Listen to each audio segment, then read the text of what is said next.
Shalom y bienvenidos al servicio de la Haftarah. Nos reunimos para escuchar y meditar en las palabras de los profetas, reconociendo que el mismo Dios que habló a Israel continúa llamando a su pueblo a la justicia, la fidelidad y la esperanza. Que la lectura de la Haftarah ilumine nuestro entendimiento, fortalezca nuestro compromiso con la voluntad de Elión y nos inspire a vivir conforme a sus mandamientos. Abramos nuestros oídos y nuestros corazones para recibir con humildad la enseñanza que hoy el Altísimo tiene para nosotros. Shalom y que el Eterno les bendiga.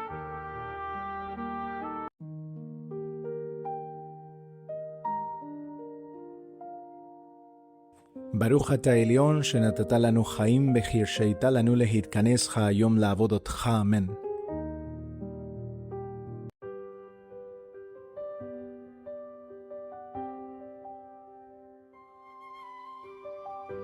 Shema Israel, Elyon Eloheinu, Elyon Echad.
Haskara Yomit, declaración de fe ebionita.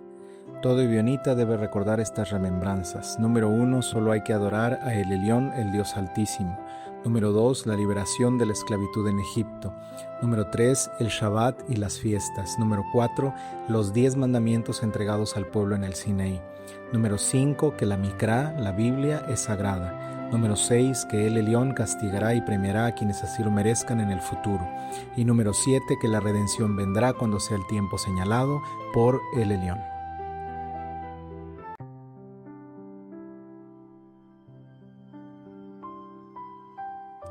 Bendito eres tú, Elyon nuestro Dios, Rey del universo, que nos has dado las enseñanzas del Mesías por medio de los santos evangelios para guiarnos en el camino de la justicia y de la vida. Haz que al escuchar y meditar en estas palabras, nuestro corazón sea transformado, que recordemos el ejemplo del Mesías, quien vivió y murió por causa de la justicia, y que podamos poner en práctica sus enseñanzas con fidelidad, amor y obediencia a tu Torá. Concédenos sabiduría para comprender, discernimiento para interpretar rectamente y fortaleza para vivir conforme a tu voluntad. Amén.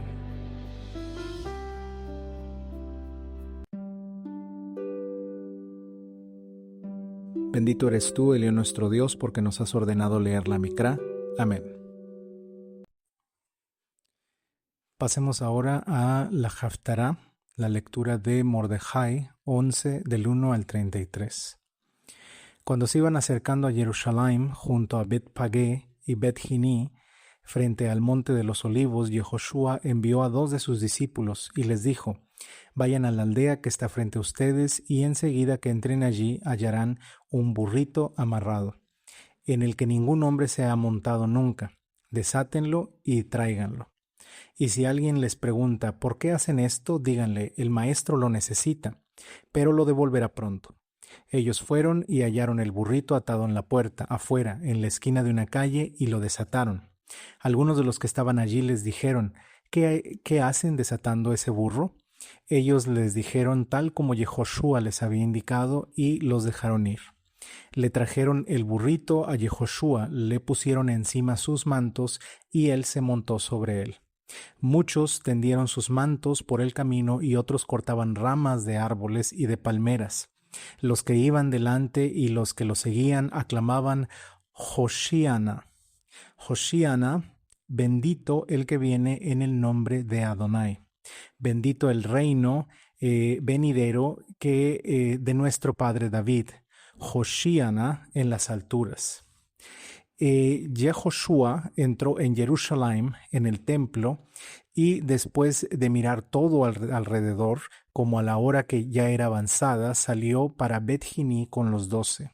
Al día siguiente, cuando salieron de Bet-Jiní, le dio hambre. En eso divisó de lejos una higuera que se veía frondosa y se acercó para ver si hallaba algo en ella, pero cuando llegó a ella no encontró nada sino hojas, porque no era la temporada de higos.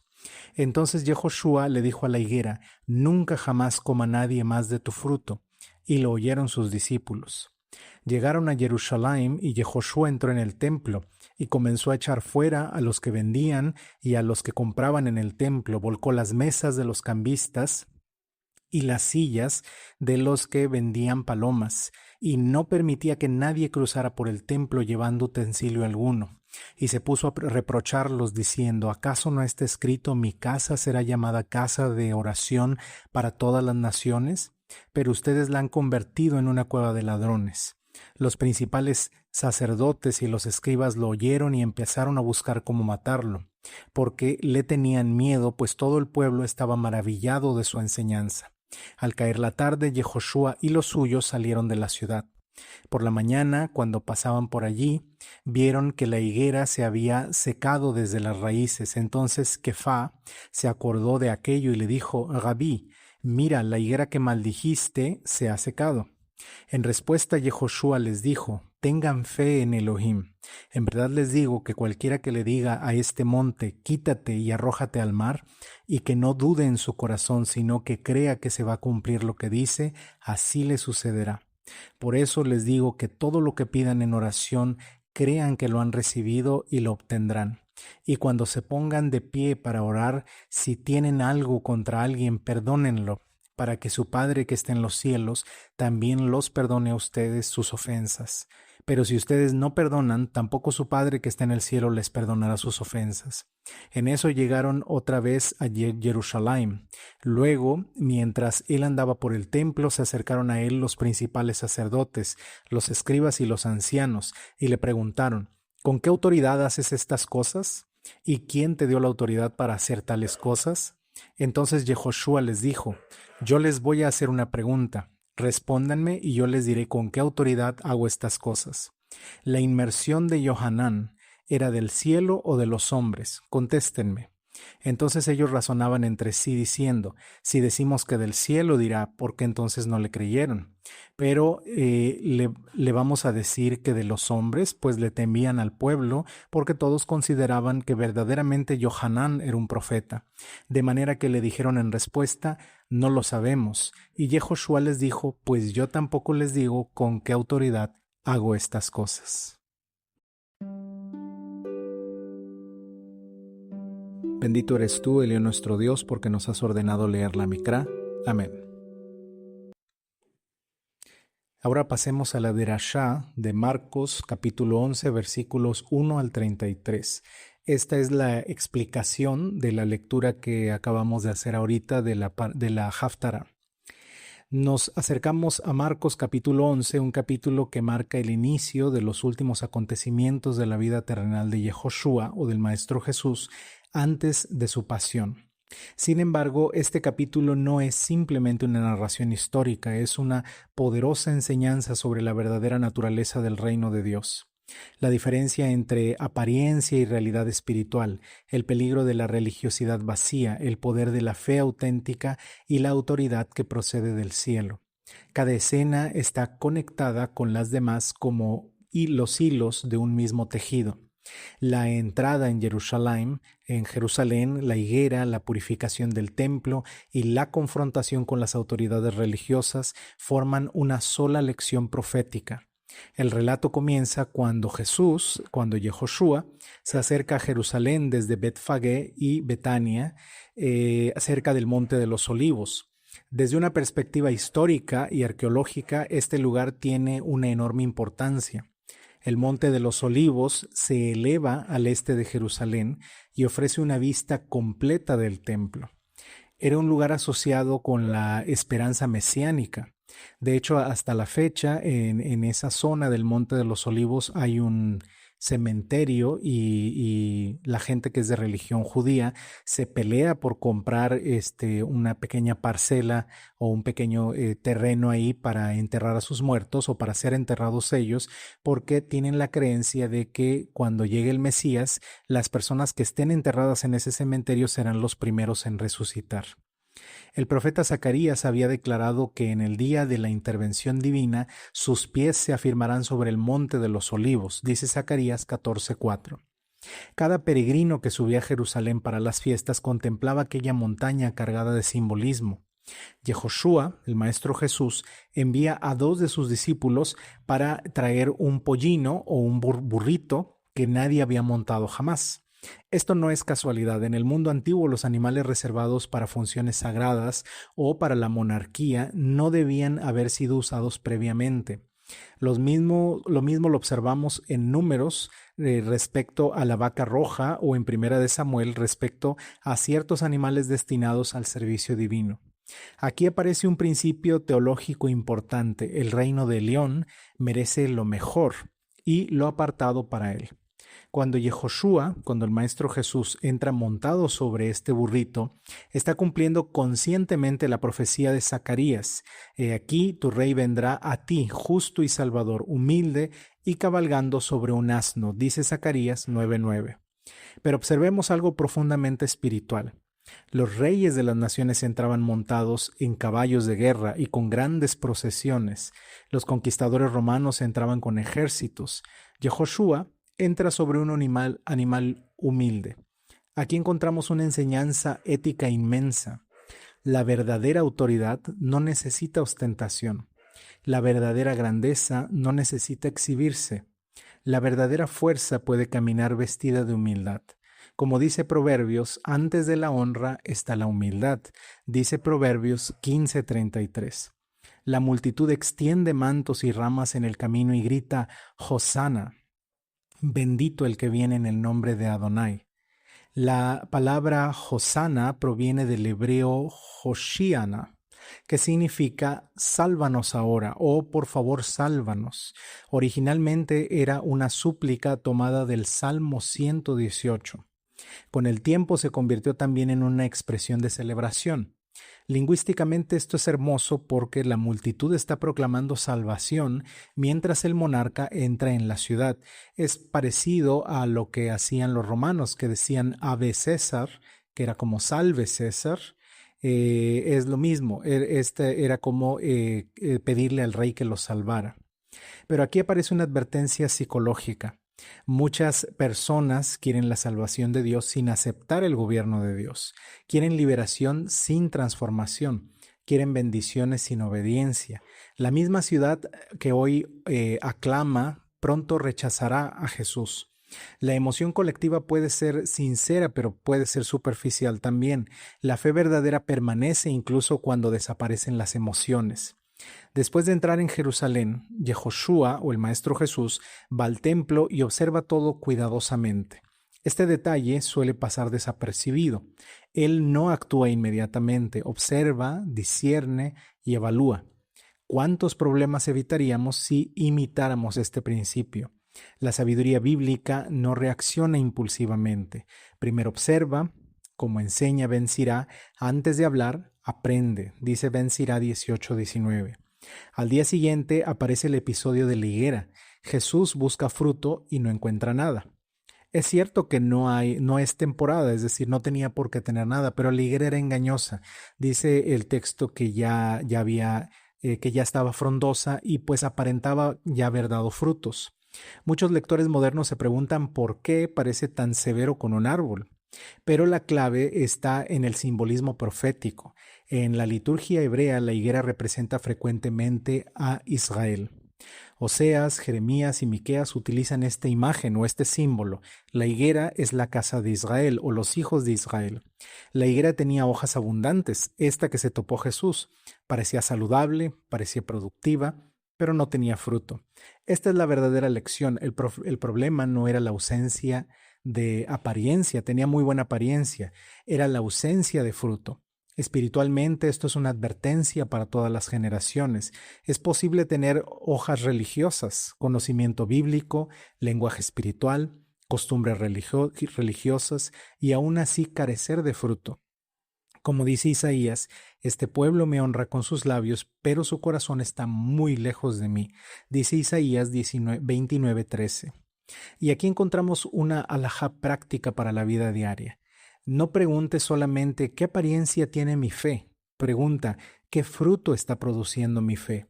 ¿Soy más misericordioso porque tengo fe? ¿Soy más justo? ¿Soy más humilde? ¿Soy más generoso? ¿Soy más paciente gracias a mi fe?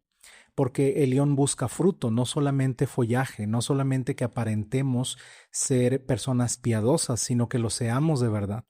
Entonces Yehoshua, el Maestro Jesús, entra nuevamente en el templo y expulsa a quienes compraban y vendían. Para entender esto debemos recordar el contexto histórico. Durante las fiestas llegaban miles de peregrinos desde todo Israel y a veces desde otras partes del mundo, de la diáspora. Se necesitaban animales para todos los sacrificios y monedas adecuadas para el impuesto del templo. Esos servicios tenían una función legítima. El problema no era el comercio en sí, el problema era la corrupción. Nada debía venderse dentro del templo. Hay historiadores que creen que el sumo sacerdote tenía ganancia económica de dicho mercado que estaba en el atrio o en el patio del templo. La explotación económica había invadido el espacio destinado a la oración. Por eso Yehoshua cita dos profetas simultáneamente. Isaías, mi casa será llamada casa de oración, para todas las naciones, citando de Isaías 56:7. Y luego cita de Jeremías, la han convertido en cueva de ladrones, dice Jeremías 7:11. Aquí aparece una enseñanza teológica profunda. El león nunca separa adoración y justicia. No acepta rituales vacíos acompañados de explotación. No acepta ceremonias hermosas mientras se oprime al prójimo. Esto conecta con Amós. Aborrezco sus solemnidades, pero corra el juicio como las aguas, dice Amós 5:21 al 24. Y también con Miqueas. ¿Qué pide Adonai de ti? Solamente hacer justicia, amar misericordia y humillarte, dice Miqueas 6:8. Psicológicamente, la purificación del templo nos invita a examinar nuestro propio interior, porque el templo no solamente era un edificio, también simboliza el corazón del humano. ¿Qué actividades ocupan el espacio que debería pertenecer a Dios? ¿Qué preocupaciones, ambiciones o resentimientos han invadido nuestro santuario interior? A veces el problema no es que hagamos cosas malas, es que cosas secundarias ocupen el lugar de lo principal. Al día siguiente los discípulos observan que la higuera se ha secado. Pedro se sorprende y Josué responde hablando de la fe. Tengan fe en Dios. Literalmente podría entenderse como tengan la fe en Dios o una confianza absoluta en Dios. Luego menciona la capacidad de mover montañas, un simbolismo que representa que hasta algo imposible como desplazar una montaña se podría lograr con fe. En la tradición hebrea, mover montañas era una expresión para superar obstáculos aparentemente imposibles. No se trata de magia ni de caprichos humanos, se trata de confiar plenamente en la capacidad del Altísimo para realizar aquello que parece imposible. Como está escrito en Jeremías, nada hay difícil para ti, dice Jeremías 32:17. Pero inmediatamente añade algo muy importante. Habla del perdón. Cuando estén orando, perdonen. Observemos la conexión. La fe y el perdón aparecen juntos, porque el resentimiento bloquea el alma. La falta de perdón no se encadena al pasado. Muchos desean mover montañas externas mientras cargan montañas internas de amargura.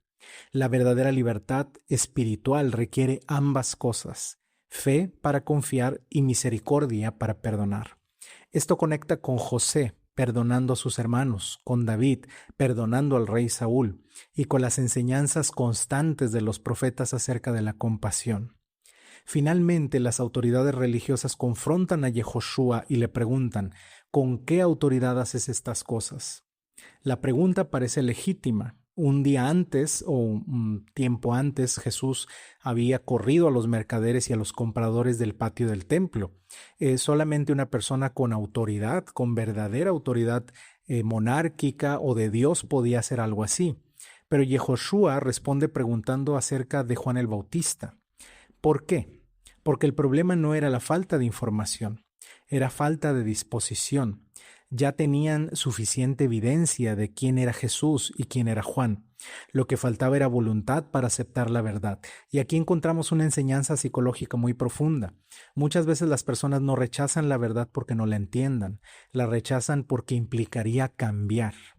Como dijo Jeremías, no quisieron escuchar, dice Jeremías 6:17. Las autoridades quedan atrapadas en sus propios cálculos políticos. Temen al pueblo que consideraba profeta a Juan, temen perder el prestigio, temen las consecuencias y terminan diciendo que no saben si la obra de Juan era del cielo o de los hombres. La ironía es evidente, los expertos religiosos son incapaces de responder. Mientras tanto, los humildes, los ciegos sanados, los pobres y los sencillos han reconocido la obra de Dios. Amigos, Marcos 11 nos plantea preguntas muy personales. ¿Estamos siguiendo al rey humilde o buscando solamente beneficios? ¿Tenemos hojas o tenemos fruto, como aquella higuera que se secó? ¿Nuestro corazón es casa de oración o mercado de distracciones? ¿Confiamos verdaderamente en Dios? ¿Estamos perdonando? ¿Aceptamos la autoridad divina incluso cuando desafía nuestras preferencias? Y recordemos que el capítulo comienza con una multitud gritando Hoshiana o Hosana, es decir, sálvanos ahora. La respuesta de Elión a esa súplica no llegó en forma de ejército ni de una revolución política en aquella época. Llegó en forma de humildad, de verdad, de justicia y de transformación espiritual. Esta era la revolución del Maestro Jesús, porque la salvación más profunda no consiste solamente en cambiar circunstancias externas, consiste en renovar nuestro corazón. Que el Altísimo, bendito sea, nos conceda una fe que produzca fruto, una adoración unida a la justicia, una humildad semejante a la del rey que entró sobre un burrito, y un corazón limpio donde su presencia pueda habitar, y que cada día podamos decir con sinceridad: Hosana, sálvanos y gobierna nuestras vidas. Ken Yehi Ratzon.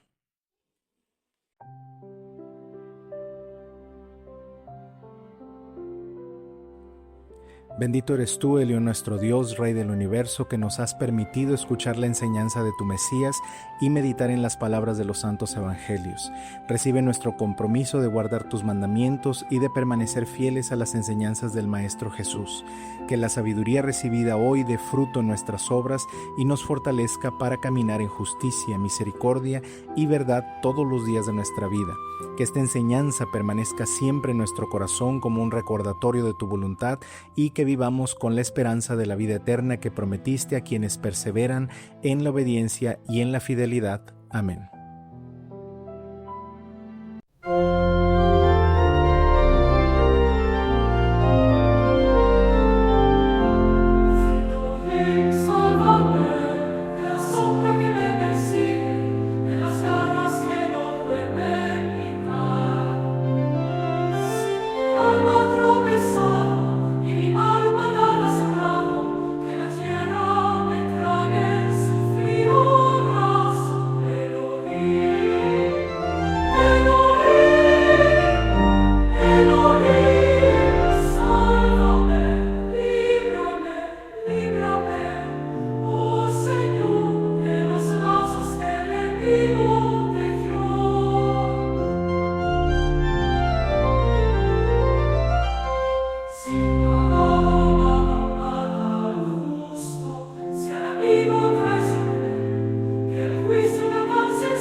Si he pagado mal al justo, si al amigo traicioné, que el juicio me alcance en su amarga ley.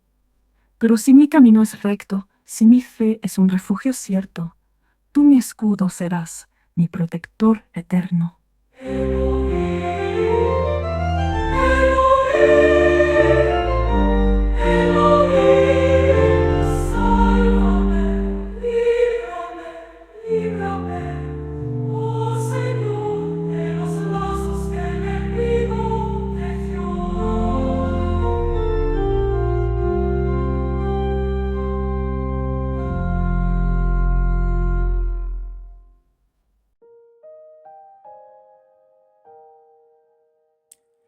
Muchas gracias por habernos acompañado en este servicio religioso. Les recordamos que el próximo Rosh Hodesh Elul será el 12 de agosto de 2026 al anochecer. Esa noche les invitamos a celebrar tocando el shofar, compartiendo una cena especial con la familia y recitando la oración de Musaf.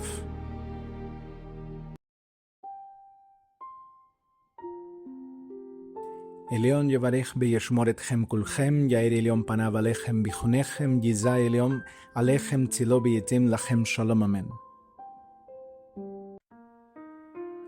Los invitamos a suscribirse a nuestros canales en redes sociales para estar al tanto de todos nuestros servicios religiosos. Este servicio religioso queda grabado en todas las plataformas en las que estamos disponibles y les animamos a ver nuestro contenido en cada red social, a darle like, a comentar y a compartir. Si deseas apoyarnos con un donativo, lo puedes hacer en la cuenta bancaria. Tenemos una cuenta SPAY que figura en la información en cada red social, o contáctanos directamente por mensaje para conocer las diferentes maneras de apoyarnos. Tenemos, por ejemplo, nuestra página de Patreon, donde nos puedes apoyar con un pequeño donativo mensual. Les invito a unirse a nosotros todas las semanas para nuestros servicios religiosos dedicados al Creador. Les garantizo que su semana adquirirá una nueva dimensión después de participar en estos servicios religiosos. Permítanme hacerles unas preguntas. Si pudieras cambiar tu vida, ¿lo harías? ¿Deseas agradar a tu Creador? ¿Deseas conocer el plan que Dios tiene para ti? ¿Aspiras a tener una vida más plena y feliz? ¿Deseas el bienestar de tu familia? Todo esto está a tu alcance si te acercas a Dios. Por eso te invito a unirte a nosotros todos los sábados, todos los fines de semana, para el servicio de adoración al Creador. Nuestra comunidad de Bionita está conformada por personas de diversos orígenes, religiones y clases sociales. De hecho, no necesitas renunciar a tu fe o dejar tu religión para estar aquí con nosotros cada fin de semana. Todos aquí son bienvenidos. Personalmente quiero compartir contigo lo que he descubierto a lo largo de años de estudio bíblico, cómo esto ha transformado mi vida y cómo puede transformar tu vida también. Sin importar la magnitud de nuestros problemas o desafíos, Dios siempre está dispuesto a recibirnos de vuelta y yo estoy listo para ayudarte a regresar a Él. Recuerda que todos somos creación de Dios y todos vivimos en el mismo mundo. Por lo tanto, aquí nadie es adversario ni enemigo. Aquí todos somos hermanos y hermanas, como dijo el Maestro Jesús. Que Dios les bendiga y les proteja a todos. Shalom, shalom y Shavuot Tov.